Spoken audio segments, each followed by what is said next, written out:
เคยได้ยินเรื่องนี้กันไหมเรื่องแปลกที่เกิดขึ้นกับชายผู้ที่ทำให้ผ้าไหมไทยกลายเป็นความหรูหราระดับโลกและคดีในวันนี้คือปริศนาที่เกิดขึ้นกับเจ้าของแบรนด์ดังผู้ที่เคยทำงานให้กับ OOS Office of Strategic Service ที่ภายหลังองค์กรนี้ก็ได้เปลี่ยนแปลงชื่อกลายมาเป็น CIA อยู่ดีๆวันหนึ่งในปี 1967 เขาก็ได้หายตัวไปอย่างไร้ร่องรอยในประเทศมาเลเซียเวทีการสืบสวนเรื่องราวของชายคนนี้จึงได้เปิดม่านขึ้นที่น่าสนใจก็คือมีทฤษฎีต่างๆมากมายที่บอกว่าอดีตของเขาได้แอบซ่อนอะไรไว้หรือเปล่ามันเลยทำให้เกิดเรื่องปริศนาตอนนี้เกิดขึ้นเรื่องราวในครั้งนี้มันเกิดอะไรขึ้นกันแน่และมันจะจบลงอย่างไรเรามาเปิดแฟ้มคดีนี้ไปพร้อมๆกันสวัสดีครับอยู่กับผมโค้ชเนมันฟอยและคุณกำลังรับชมออนครามบันทึกอาชญะตอนปริศนาการหายตัวไปของจิมทอมสัน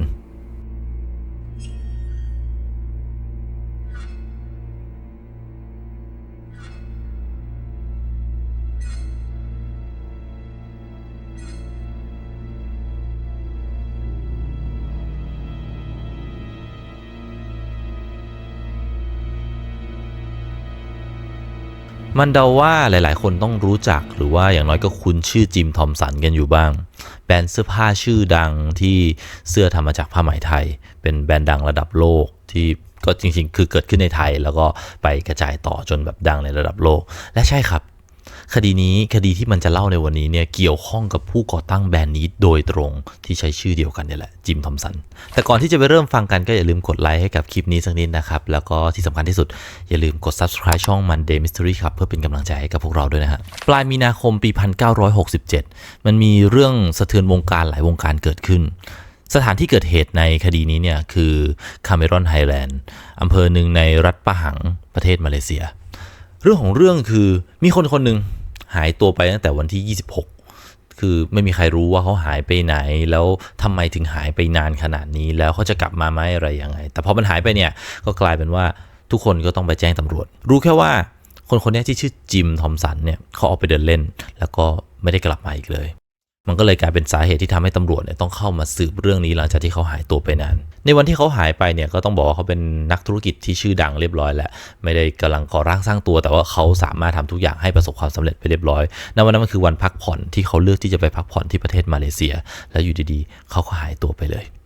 จากการสืบสวนของเจ้าหน้าที่ตำรวจการสอบปากคำคนที่พอจะเกี่ยวข้องหรือพอจะเห็นจิมเนี่ยทำให้รู้เพิ่มเติมเกี่ยวกับช่วงก่อนวันที่จิมจะหายตัวไปถ้าจะให้เล่าคงต้องเริ่มตั้งแต่วันศุกร์ที่ 24 มีนาคม 2 วันก่อนการพบเห็นจิมครั้งสุดท้ายจิมเดินทางมาจากกรุงเทพออกจากกรุงเทพมาที่ปีนังเพื่อไปเจอเพื่อนแล้วหลังจากนั้นก็นั่งเครื่องต่อมาที่คาเมรอนไฮแลนด์ซึ่งก็ตั้งใจที่จะมาพักผ่อนที่บังกะโลชื่อว่ามูนไลท์จิมอยู่ที่เนี่ยไปเรื่อยๆก็เรียกว่าไม่มีอะไรที่ดูผิดปกติอะไรสังสรรค์กับเพื่อนตามปกติพักผ่อนหย่อนใจตามภาษาของนักธุรกิจที่วันนี้ต้องการที่จะพักผ่อนเวลาผ่านไป2วัน26 มีนาคมวันนั้นเป็นวันอาทิตย์จิมกับเพื่อนของจิมเนี่ยก็ที่ไปเจอกันที่ปีนังแล้วก็มาด้วยกันเนี่ยแล้วก็สามีภรรยาเจ้าของบังกะโล2คนรวมเป็น4ทั้ง4คนเนี่ยก็ได้รวมตัวกันแล้วก็ไปร่วมพิธีมิสซาพิธีกรรมทางศาสนาของศาสนาคริสต์ตั้งแต่ตอนช่วงเช้าที่โบสถ์ออนโซตอนนั้นก่อนที่จะเริ่มพิธีกรรมเนี่ยก็จะเป็นช่วงที่เรียกได้ว่ามันเป็นเหมือนการเตรียมพิธีบางทีก็จะอาจจะเป็นการเตรียมใจของบุคคลต่างๆที่มาร่วมพิธีก็จะมานั่งสวดภาวนากับตัวเองแต่ถ้าในอีกด้านหนึ่งถ้าเป็นของฝั่งพระสงฆ์ก็จะเป็นการเตรียมเครื่องมือต่างๆในการที่จะเอามาใช้ประกอบพิธีกรรมทีนี้ณตอนนั้นแต่ละคนก็เหมือนเป็นเวลาว่างอิสระตัวจิมเองเนี่ยเขาขอปลีกตัวออกจากกลุ่มเพื่อนไปเดินเที่ยวที่ถนนแถวกามันติงก่อนแป๊บหนึ่งแล้วเดี๋ยวค่อยๆกลับมาก็เป็นเวลาประมาณ20 นาทีที่จิมหายตัวไปสุดท้ายก็ไม่ได้มีอะไรเกิดขึ้นจิมเดินกลับมาแล้วก็เข้ามาทำพิธีกรรมทางศาสนาที่โบสถ์ตามปกติก็ต้องบอกว่าช่วงนั้นน่ะมันคือเทศกาลที่เรียกว่าเทศกาลอีสเตอร์อธิบายง่ายๆเป็นเทศกาลเฉลิมฉลองสำหรับของการฟื้นคืนชีพของพระเยซูเจ้าหลังจากที่ถูกตึงกางเขนไปเรียบร้อยแล้วก็ฟื้นคืนชีพกลับมาเขาก็เลยเอามาเป็นหนึ่งในวันสำคัญของทางศาสนาคริสต์แต่ของจริงเขาก็จะล็อกให้เป็นวันอาทิตย์นะหมายถึงว่าแต่ละปีมันจะไม่ใช่วันเดียวกันเขาจะเลื่อนขยับวันให้เป็นตามรูปแบบของแต่ละช่วงเวลาซึ่งมันก็จะอยู่ที่ประมาณมีนาเมษาของทุกๆปีถ้าในชื่อภาษาอังกฤษอาจจะคุ้นกันกับ คำว่า Easter Sunday ซึ่งก็คือวันนั้นแหละครับวันเดียวกันถ้าให้บอกง่ายๆอีกอย่างหนึ่งก็คือถ้าเปรียบเทียบกับศาสนาพุทธมันก็อาจจะเป็นอารมณ์วันวิสาขบูชาวันมาฆบูชาไม่ใช่ว่ามันเป็นวันที่มีลักษณะความหมายแบบเดียวกันแต่หมายถึงว่ามันคือวันสำคัญวันหนึ่งของศาสนาซึ่งโดยปกติพิธีมิสซามันจะอยู่ประมาณ1ชั่วโมงแต่ว่าวันอีสเตอร์เนี่ยก็จะมี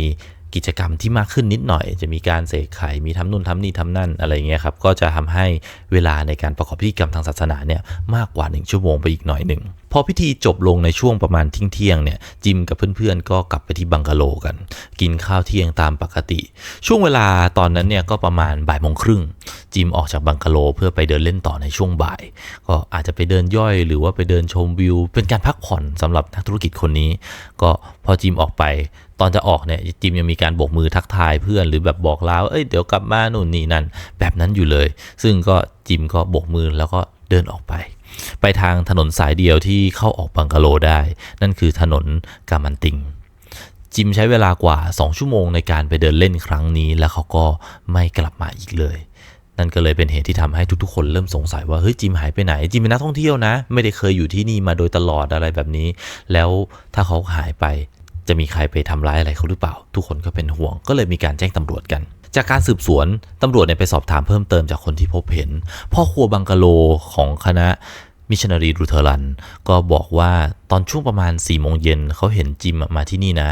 มาแวะคุยกับคนที่เนี่ยแป๊บหนึ่งแล้วก็กลับออกไปตอนช่วง6 โมงเย็นคือมาแค่มาเยี่ยมคนหนึ่งเฉยๆแต่ก็นั่นแหละครับไม่ได้มีใครพบเห็นเขาต่ออีกเลยในช่วงระยะเวลานี้การสืบสวนของตำรวจก็ดำเนินไปอย่างเข้มข้นมีผู้คนกว่า500ชีวิตได้เข้ามาร่วมในการค้นหา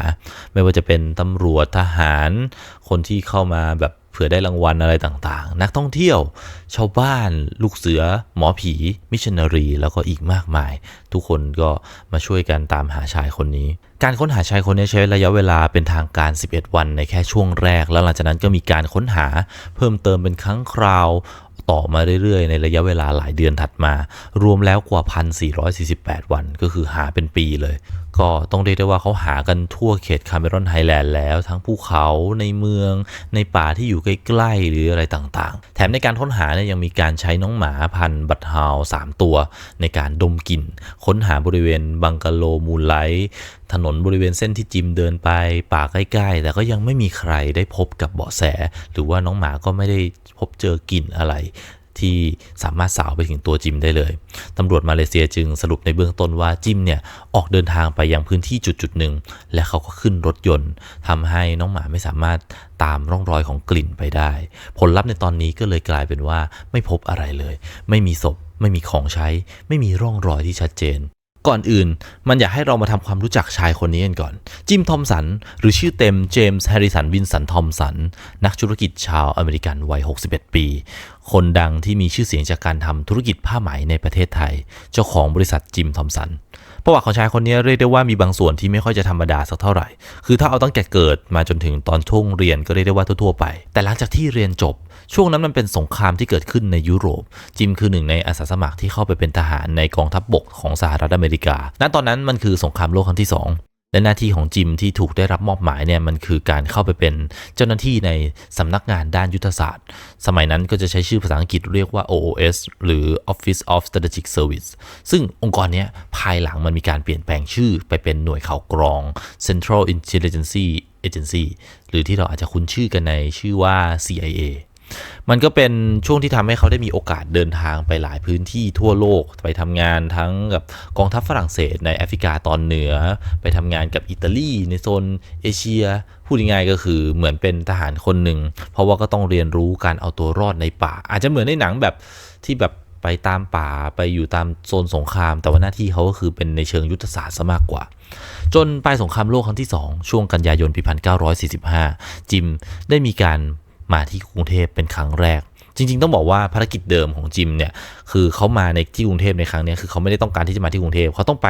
โดดร่มลงที่ภาคอีสานของประเทศไทยเพื่อต่อต้านกองกำลังญี่ปุ่นที่อยู่ในไทยณตอนนั้นแต่ว่าตอนนั้นสหรัฐอเมริกาได้มีการทิ้งระเบิดปรมาณูไปที่ญี่ปุ่นไปแล้วก็เลยทำให้ญี่ปุ่นขอยอมแพ้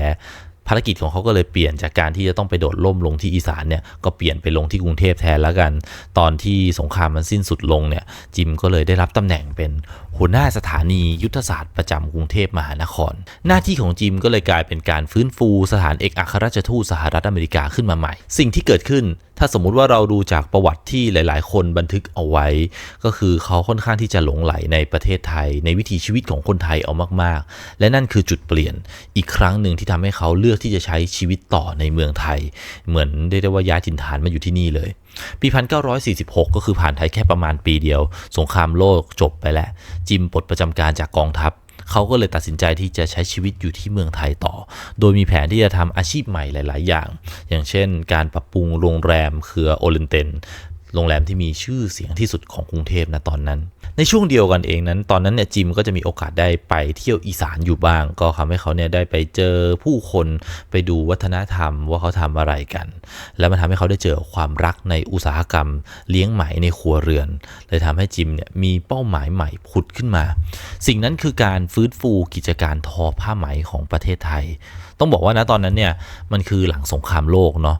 หลายๆอย่างทุกอย่างเลยในโลกเนี่ยมันดรอปมันดาวลงไปหมดเลยยุคของการทอผ้าไหมเนี่ยก็เรียกได้ว่าซบเซาลงไปมากๆแถมเทคโนโลยีที่เข้ามาณเวลานั้นเนี่ยมันก็เป็นพวกเครื่องจักรแล้วพอมันมีเครื่องจักรจะเห็นได้ว่ามันเป็นการลงทุนหนึ่งทีแล้วมันทำให้ต้นทุนในการผลิตผ้าผลิตเสื้อผ้าอะไรพวกนี้ออกมาถูกกว่าเยอะมากๆการทอผ้าไหมเลยเรียกได้ว่าร่วงลงไปมากๆหลายๆคนก็แห่กันไม่ทำและนั่นก็เลยทำให้จิมเนี่ยต้องการที่จะหยิบจุดเนี้ยกลับมาพัฒนารักษาวัฒนธรรมสิ่งนี้เอาไว้การทอผ้าไหมเอากลับมาให้ได้ก็เลยลุยสิ่งนี้มาเรื่อยๆจนกระทั่งสามารถทำให้ผ้าไหมของไทยเนี่ยกลับมามีชีวิตชีวาอีกครั้งเขาเอาผ้าไหมพวกนี้ครับไปผลักดันเข้าสู่ระดับตลาดระดับโลกเข้าวงการแฟชั่นผ่านทางบก.นิตยสารต่างๆจนผ้าไหมไทยเนี่ยก็กลายเป็นที่รู้จักทั่วโลกแล้วคนก็ยังแห่กันมาซื้ออีกต่างหากนั่นแหละจิมเป็นคนดังเป็นคนใหญ่คนโตในวงการอยู่แต่จุดที่น่าสนใจจริงๆกับการหายตัวไปครั้งนี้มันคืออดีตของเขาแหละครับที่ทำให้หลายๆคนที่รู้เรื่องนี้ก็แอบตั้งทฤษฎีขึ้นมามากมายตั้งแต่เบสิกทฤษฎีเรียบง่ายที่สุดคือชายวัย60กว่าเดินหลงทางไปในป่าก็อาจจะลื่นล้มบาดเจ็บแล้วก็เสียชีวิตไปได้ป่าบนภูเขาเนี่ยเรียกได้ว่าโหดกว่าที่คิดสัตว์ป่าสภาพอากาศหรือสภาพภูมิประเทศก็อาจจะเป็นผลที่ทำให้ศพไม่เหลือสภาพชิ้นดีแต่ปัญหาก็คือการค้นหาครั้งใหญ่เนี่ยดันไม่พบแม้แต่เศษหลักฐานที่จะเอามาเชื่อมโยงได้ในคดีคนหลงป่าหลายๆคดีก็จะมักจะเจอกับเสื้อผ้ารองเท้าหรือร่องรอยบางอย่างแต่คดีนี้เนี่ยมันเหมือนกับว่าเขาเดินมาถึงจุดหนึ่งแล้วก็หายขึ้นรถไปแล้วถ้าเขาไปอยู่ในป่าจริงๆก็เหมือนหายออกนอกโลกไปเลยมากกว่าทฤษฎีนี้เป็นไปได้แต่ก็อาจจะเรียกได้ว่ายังไม่น่าพอใจเพราะว่าการค้นหาก็ค่อนข้างที่จะละเอียดอีกทฤษฎีหนึ่งจิมเป็นนักธุรกิจขนาดใหญ่มีเงินมีทรัพย์สินมีแบรนด์เป็นของตัวเองศัตรูทางธุรกิจหุ้นส่วนที่ยังขัดแย้งกันอยู่หรือว่าคนที่อยากจะได้อำนาจควบคุมบริษัทเนี้ยถ้าเป็นการต้องการอย่างนั้นขึ้นมาจริงๆเขาก็ต้องกำจัดจิมทิ้งออกไปอาจจะเป็นการฆาตกรรมที่จะต้องมีคนได้รับผลประโยชน์สิ่งนี้กลับมาแต่ก็กลับมาที่คำถามเดิมครับว่าถ้าเป็นการฆาตกรรมศพอยู่ที่ไหนแล้วการฆ่าการซ่อนศพในป่าที่มีการหาครั้งใหญ่ไปแล้วเนี่ยคนวางแผนเนี่ยต้องเป็นคนที่เก่งมากๆถึงไม่สามารถทำให้ใครหาเจอใน 1,500 วันได้แอดวานซ์ขึ้นมาหน่อยนี่คือทฤษฎีที่ทำให้คนยังพูดถึงคดีนี้ไม่รู้จบอย่าลืมว่าจิมเคยเป็น OSS อยู่ในภูมิภาคที่เป็นสนามรบทางอุดมการณ์นึกภาพเล่นๆถ้าบอกว่า OSS กลายมาเป็น CIA หน่วยข่าวกรองในปัจจุบันเนี่ยจิมก็อาจจะเคยทำหน้าที่เป็นสายลับอะไรแบบนั้นเขาอาจจะยังมีบทบาทบางอย่างอยู่หรืออย่างน้อยเขาอาจจะต้องไปแอบรู้ข้อมูลอะไรบางอย่างหรือเปล่าที่มันไม่ควรรู้และพอเขาลาออกมาแล้วก็เลยอาจจะโดนสั่งเก็บในโลกหน่วยข่าวกรองมันมีสิ่งที่เรียกว่าการหายไปอย่างใสสะอาดไม่มีศพไม่มีคดีไม่มีใครต้องรับผิดถ้าจิมกลายเป็นปัญหาสำหรับใครบางคนบางกลุ่มก็อาจจะทำให้เขาเนี่ยจำเป็นที่จะต้องหายไปอาจจะง่ายกว่าการที่ให้เขาตายอย่างเป็นข่าวนี่คือทฤษฎีที่ยังพิสูจน์ไม่ได้แต่ก็เป็นทฤษฎีที่เข้ากับความว่างเปล่าของหลักฐานมากที่สุดแหละบางก็บอกว่าเขาถูกจับตัวไปโดยพวกขั้วตรงข้ามแล้วก็เอาไปเค้นเอาข้อมูลบางอย่างเพื่อที่จะโจมตีสหรัฐอเมริกาหรือเปล่าหรือ ตั้งใจที่จะไปด้วยกันจริงๆเลยอาจจะเพราะว่ารอบๆพื้นที่นั้นก็ดูไม่ได้มีร่องรอยสิ่งแวดล้อมหลักฐานอะไรบางอย่างที่จะทำให้ดูเหมือนว่ามีการต่อสู้ของจิมกับใครบางคนเกิดขึ้นหรือว่าจิมจะยังไม่ตายคือมันมีรายงานครับแบบไม่เป็นทางการว่าอาจจะมีการพบเห็นจิมในตาฮิติในช่วงหลายเดือนหลังจากที่เขาหายตัวไปด้วยแต่ก็ยังไม่มีใครสามารถพิสูจน์สิ่งนี้ได้แล้วก็พอไปตาฮิติเนี่ยบางคนที่ไปดูอะไรเงี้ยก็หาไม่ได้เจอนะไม่ได้เจอจิมแม้เวลาผ่านไปนานแต่จริงๆแล้วก็ยังมีการค้นคว้าเรื่องนี้ต่อเรื่อยๆโดยนักวิทยาศาสตร์นักค้นคว้าอะไรต่างๆของปัจจุบันปี1985มีการสำรวจที่เป็นสำรวจเรื่องอื่นนะไม่ได้เกี่ยวกับเรื่องจิมทีนี้การสำรวจนั้นเนี่ยอยู่ในคาเมรอนไฮแลนด์ซึ่งคือสถานที่ที่เกิดเหตุในเรื่องที่เราเล่ามาทั้งหมดตอนนั้นเนี่ยมีการพบเศษกระดูกเป็นซากศพที่ไม่มีกระโหลกศีรษะถูกพบโดยผู้ที่ตั้งถิ่นฐานชาวโอรังอัสลียังมีนักวิจัยบางคนครับหยิบข้อมูลตรงส่วนนี้เขาแล้วก็เอามาเชื่อมโยงกับคดีนี้บอกว่านี่แหละอาจจะเป็นเบาะแสที่เกี่ยวข้องกับการหายตัวไปของจิมทอมสันก็ได้นะคือหมายถึงว่ากระโหลกไอตัวกระดูกที่พบโครงกระดูกที่พบอาจจะเป็นกระดูกของจิมก็ได้ซึ่งก็คือถ้าเป็นอย่างนั้นจริงๆคือจิมเนี่ยมาที่นี่ตัวที่บริเวณนั้นแล้วก็อาจจะเสียชีวิตที่นั่นกระดูกต่างๆก็เลยเหลือต่อมาจนถูกขุดพบแต่จนถึงปัจจุบันก็ยังไม่มีการยืนยันเอากระดูกเหล่านั้นมาตรวจ DNA ว่ามันตรงกับของจิมหรือเปล่าผ่านมานานมากและผล DNA ก็ยังไม่ได้มีออกมาให้เทียบอะไรยังไม่มีอะไรเปิดเผยออกมาตรงนั้นบางทีเขาอาจจะตรวจกันไปแล้วล่ะครับแต่ว่ามันอาจจะแค่ไม่ตรงหรือเปล่าตอนนี้ก็ยังไม่มีใครรับรู้ในข้อมูลส่วนนี้แม้คดีการหายตัวไปของจิมทอมสันจะถูกนับว่าเป็นการค้นหาทางบกที่ยิ่งใหญ่ที่สุดในประวัติศาสตร์มาเลเซียแต่ก็ไม่ได้หมายความว่ามันคือการค้นหาที่ดีที่สุดในประวัติศาสตร์มาเลเซียเหมือนกันสุดท้ายแล้วเรื่องนี้ตอนนี้ก็ยังคงเป็นโคเคสอยู่เหมือนเดิมยังไม่มีใครรู้คำตอบที่แท้จริงว่าเกิดอะไรขึ้นกับจิมทอมสันกันแน่จิมทอมสันเลยกลายเป็นชื่อในพิพิธภัณฑ์ชื่อบนแบรนด์ชื่อบนเงาในประวัติศาสตร์แต่ตัวเขาเองเนี่ยก็กลับกลายเป็นเรื่องเล่าปริศนาที่ยังคงไม่มีคำตอบต่อไปเรื่อยๆแล้วทุกคนที่ฟังมาจนถึงตอนนี้คิดว่าเรื่องจริงมันเป็นแบบไหนกันแน่ร่างของเขายังคงอยู่ในป่าผืนนั้นที่คาเมรอนไฮแลนด์ในปีนั้นจนเวลาผ่านไปร่างก็ค่อยๆเปื่อยสลายเน่าเปื่อยไปตามกาลเวลาแล้วก็ถูกสัตว์กินซากกระจายบางส่วนไปรอบๆทั่วพื้นที่ในป่าในระแวกที่ใกล้ๆกันจิมโดนใครบางคนเก็บเพราะว่ารู้อะไรบางอย่างมามากเกินไปจากการที่เขาเคยเป็น OSS มาก่อนหรือว่าจิมตั้งใจจะมาบอกลาเพื่อนในการที่มาเที่ยวด้วยกันเพราะว่าตัวเขาเองเนี่ยต้องละทิ้งตัวตนในเวอร์ชั่นนี้และกลับไปเป็นสายลับใน OSS ต่อหรือเปล่า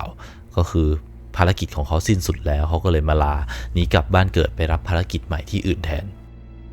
มาคอมเมนต์พูดคุยกันได้นะครับคิดว่าเรื่องนี้เป็นยังไงกันแน่สำหรับวันนี้สวัสดีครับฝากกดไลค์คลิปนี้กดติดตามกดกระดิ่งแจ้งเตือนและคอมเมนต์หน่อยว่าTrue Crime คดีไหนที่คุณอยากให้มันหยิบมาเล่าวิเคราะห์ในครั้งต่อๆไปและนี่คือ On Crime บันทึกอาชญะจาก Monday Mystery Club